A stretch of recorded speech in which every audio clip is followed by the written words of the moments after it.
नीतीश जी कहते हैं कि उन्होंने बिहार में खूब काम किया है, इन 15 सालों में उन्होंने खूब विकास किया है। लेकिन आज जब प्रधानमंत्री नरेंद्र मोदी बिहार पहुंचे और अपनी एक रैली को संबोधित किया, तब उस रैली के संबोधन के दौरान उन्होंने ये कहा कि यूपीए ने तो नीतीश कुमार को 12 साल काम ही नहीं करने दिया। ये तो इधर के 3 साल हैं जब उनकी यानी कि जेडीयू और बीजेपी की सरकार बिहार में बनी, तब जाके बिहार में कुछ काम हुआ है। ऐसे में आप नीतीश कुमार की बात मानेंगे या प्रधानमंत्री नरेंद्र मोदी की, ये तो आपको तय करना है। नमस्कार, बिहार तक का खास चुनावी बुलेटिन देख रहे हैं आप और मेरा नाम है प्रेरणा। प्रधानमंत्री नरेंद्र मोदी की आज बिहार में 3 रैलियां थी। पहली सासाराम, गया और आखिरी भागलपुर में। सासाराम और भागलपुर में जहां उन्हें मुख्यमंत्री नीतीश कुमार का साथ मिला, वहीं गया में पूर्व मुख्यमंत्री जीतन राम मांझी का। लेकिन जिस पार्टी को प्रधानमंत्री नरेंद्र मोदी की रैली का सबसे ज्यादा इंतजार था, वो जेडीयू ही थी। असल में जेडीयू को यह उम्मीद थी कि प्रधानमंत्री नरेंद्र मोदी जब बिहार आएंगे तो अपनी रैली में लोक जनशक्ति पार्टी पर जरूर टिप्पणी करेंगे, जिससे चिराग पासवान को सबक मिलेगा।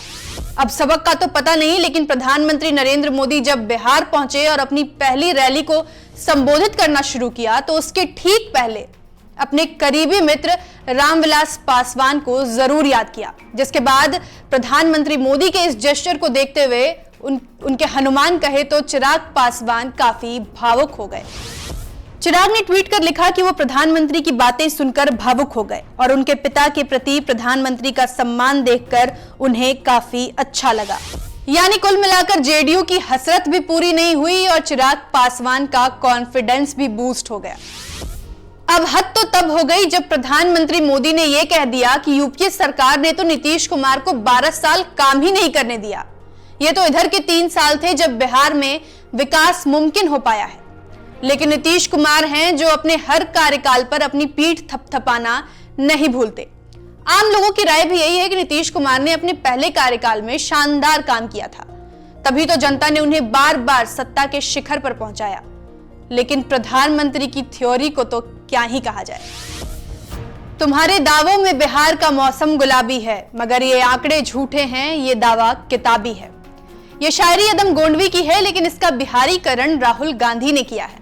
आज राहुल गांधी की भी रैली बिहार में थी। राहुल गांधी ने आज 2 रैलियों को संबोधित किया, एक नवादा के हिसुआ में और दूसरी भागलपुर में। इस दौरान एक रैली में उनको तेजस्वी यादव का भी साथ मिला। हालांकि जाहिर तौर पर राहुल गांधी एक राष्ट्रीय नेता हैं, ऐसे में उनके निशाने पर भी पीएम मोदी थे, ना कि नीतीश कुमार। तो उन्होंने लॉकडाउन, कोरोना, चीन जैसे मुद्दों को उठाते हुए ये सवाल किया कि प्रधानमंत्री मोदी कहा करते थे कि 22 दिनों में कोरोना खत्म हो जाएगा। कैसे? ताली थाली पीटने से या फ्लैश लाइट जलाने से? हालांकि राहुल गांधी यहाँ ये भूल गए कि उनकी सहयोगी पार्टी आरजेडी ने भी बेरोजगारी के नाम पर लोगों से ताली थाली पिटवाया था।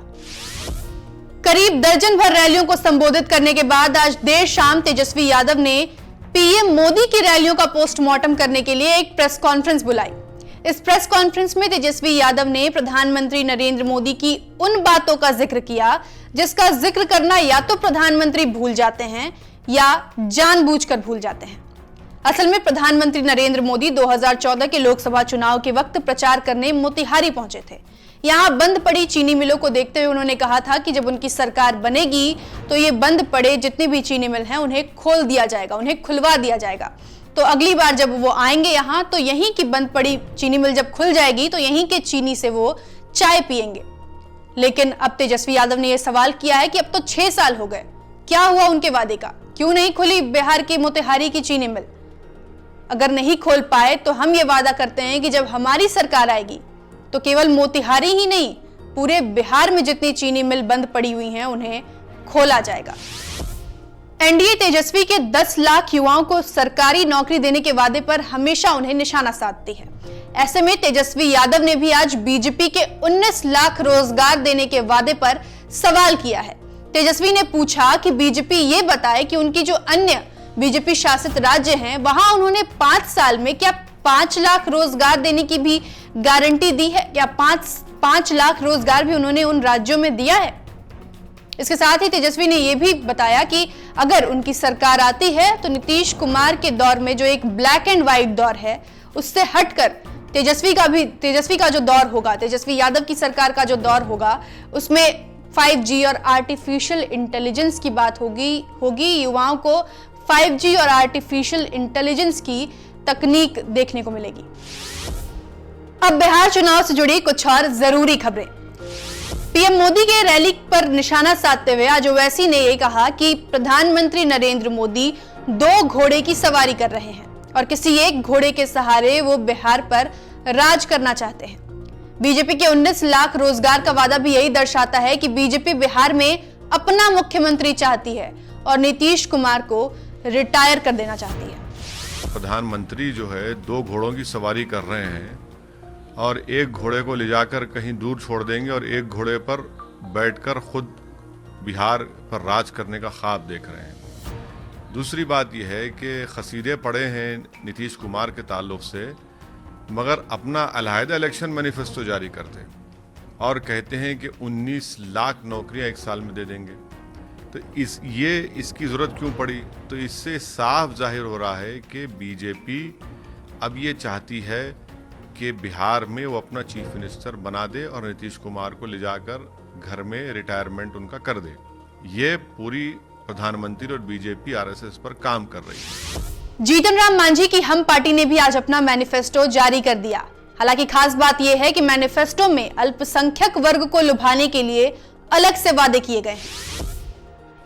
इसके साथ ही शिक्षा, चिकित्सा, सड़क, बिजली, गांव के विकास से जुड़े तमाम दावों को जगह दी गई है।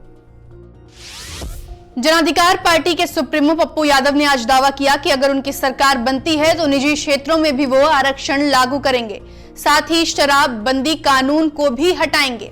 उनका मानना है कि बिहार में अगर शराब पर 200 से 700% टैक्स लगाई जाती है तो बिहार के विकास की रफ्तार और भी तेज हो जाएगी।